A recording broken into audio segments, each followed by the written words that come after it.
Okay, I'm gonna walk you through a house, and this home is an example of what I mean by you can purchase a house for $1,000. So a lot of people look at me and they ask me, Wayne, what is it that you can do? How do you purchase a house for $1,000? I have real estate agents, no less than one a day, say, what's the deal with this property? How can you buy this house for $1,000? So this is just one home, prime example, and I'm gonna show you exactly how you can purchase this house and many others all across the country for just $1,000. So the big question that people ask, Wayne, how is that so? How is it that $1,000 can purchase a house? Let me tell you, there's a program that's called USDA, United States Department of Agriculture. And the reason for this is to help people in what they consider rural areas to purchase a property. Now, a rural area is pretty much 20 to 30 minutes outside of city limits. And listen, quick story, this is how suburban areas, the suburbs, are created. Because I bought my first home, I moved on the outskirts of Nashville. Why did I move on the outskirts of Nashville? Because that's the only place I could afford to purchase a house at the time. So the point I'm trying to make is, this USDA program allows you to purchase properties just like the one I'm walking through. This one's in Mandeville, Louisiana. It's considered the suburban areas, but it's also considered within the USDA map location. I'm going to put a link to that so you can look and see the locations of properties just like this one in every state all around the country. And it's really simple to purchase a home just like this and many others for $1,000. So the basis of it is you need a 620 or higher credit score. Of course, they look at your debt to income ratios and they're going to look at what you're making as opposed to what's going out on a monthly basis. But 620 is pretty much the basis of just about any mortgage loan in today's housing market. Now, it's also important for people to know that if you file bankruptcy, and unfortunately people have to file bankruptcy, me included, believe it or not, yes, I faced hard times and been through hard times. A lot of people say, oh, it must be nice for you. No, you have no clue, brother. I've been there and done that. That's why I'm able to help a lot of people. But here's the deal. If you file bankruptcy, did you know that you can purchase a house 2 years after your discharge date? And if you filed bankruptcy before, you know your discharge date is the date that they say, you're done, you filed bankruptcy, this is your discharge date. 2 years from that day, you can purchase a house. Yes, just like this one and many others all around the country, get your credit score back up to a 620, you can purchase a house for just $1,000. Now, if you're like me, your question is probably, Wayne, how do I get my credit score back up to 620? And we did a video on that. We'll put a link below that you can watch here in just a second. But let me finish, because I want you to know exactly how you can purchase this house for $1,000 out of pocket. For one, you got to have 2 years on the job and show proof that you've paid income, you've paid your proper income taxes, and that you actually can afford to pay a monthly payment on this. So for example, a $280,000 house, the seller can pay your closing costs. The seller can also purchase a home warranty for you, which covers all the major components and appliances in the property. So the seller's paying closing costs, the seller's giving you a warranty, and that allows you to get a 100% finance loan through United States Department of Agriculture. You feel free to Google this. There's information all over it. Unfortunately, you're not hearing it from big media, but I think it's important to know that everybody should own a home. There's nothing wrong with investment property. There's nothing wrong with owning investment property. But I personally think you should own a home first, sit tight, because let me tell you, you're going to get gray in your beard and your hair one day. You may be in your 20s or your 30s, but rest assured, it's going to happen. We get older, and there's nothing wrong with having a piece of property that's paid for when you're in your 50s. So you watch the video, maybe you get your credit score up and talk with a lender. We have lenders all around the country and every city and state that do these types of loans that can help you get a mortgage on these properties. We also have agents that connect you to these properties and the people that can help you get these properties. But at the end of the day, it's quite simple.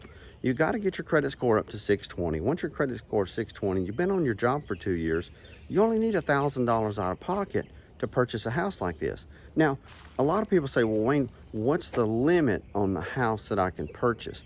There's really not a big limit in the fact that they're only going to let you purchase a property based on specific incomes. So this is what I mean by income limit. So they basically say if you're a family of 4 or less, so if you're a single person, you're a married couple, a couple with 1 child or 2 child, basically, if you're a family of 4, you can purchase a house, and they're looking at your income. They want your income to be, and typically it's around anywhere from 103 to upwards of in the 200s. It's going to vary per city, per state, based on the demographic and the financial makeup of those cities and those states.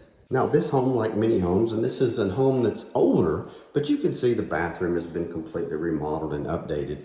And when you purchase a property, you want to make sure you get an inspection on the property. You reserve the right to do an inspection on the property, regardless of the property that you purchase, typically within 10 to 14 days of the accepted offer on the contract. You make an offer to purchase the property, the seller accepts it. You may go back and forth and say, hey, let's make an offer. And the seller says, I'm not going to take that, but I'll take this. And you'll say, I'm not going to accept that, but I'll accept this.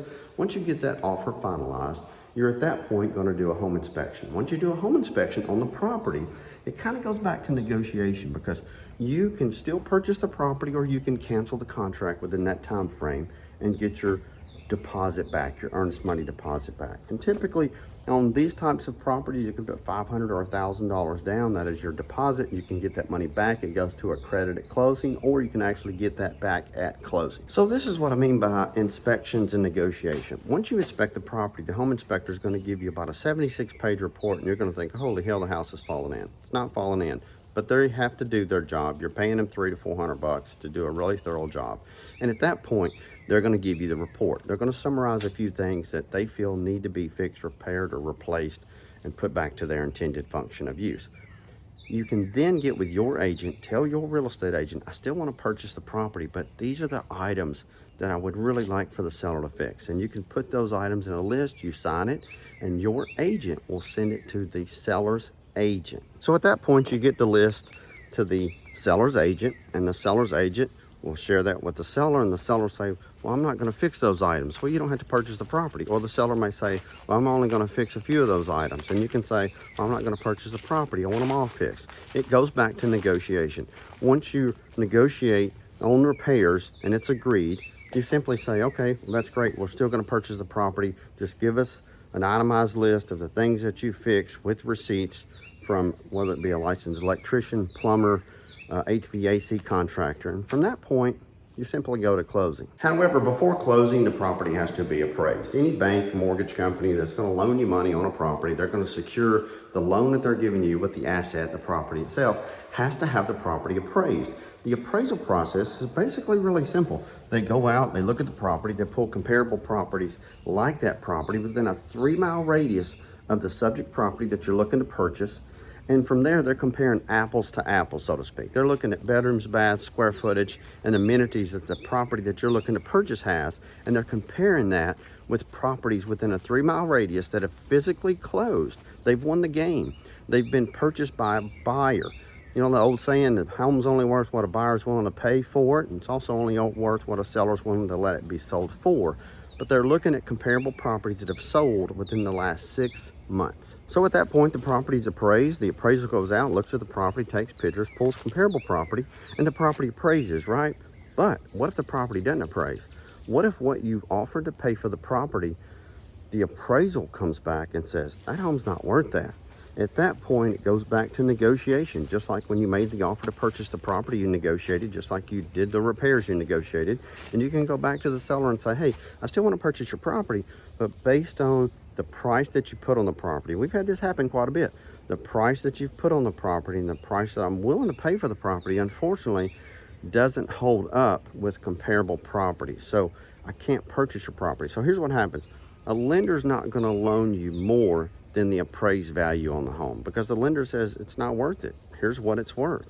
So you as a buyer have to determine, do you have the additional funds, cash, resources to make up the difference in the contracted price that you are willing to purchase the property for, you said you're going to purchase the property for, and the actual appraised value. You see, there's a difference. So if you're willing to purchase the property for $220,000 and it only appraises for $210,000, you got to make up that $10,000 difference, or the seller needs to come down in price, and they can come down in price, and sometimes they do, and sometimes we have buyers just meet them in the middle. So all in all, it's quite simple. You got to get a 620 credit score. You can watch the video, I'll put the link below. After your credit score is 620, you got to get with the lender. If your credit score is not 620, you can still get with the lender, and they can coach you personally, free of charge, to show you how to get your credit score back up. Now, the reason why they don't charge anything is because when they give you a loan, surprise, you get a mortgage. That's how they're compensated, just like a real estate agent. You don't pay an agent to work for you out of your pocket.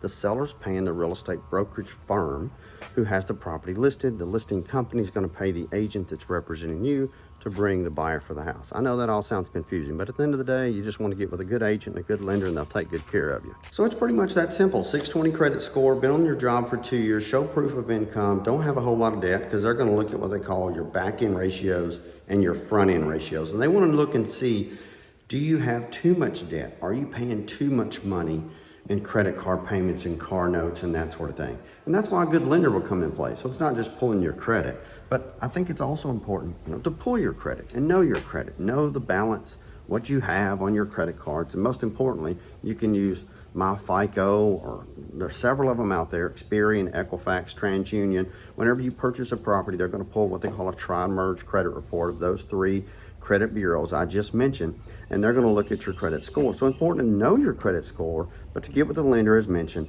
and the lender will walk you through that process. And of course, one of the key factors is knowing what is your income limit based on the area that you're looking to purchase a property in. And listen, not only can you look up the income limit with the link that I'll put below, but you'll also see that there's a link to a map that we'll put below here in this video. And that map will actually show you based on a specific property address.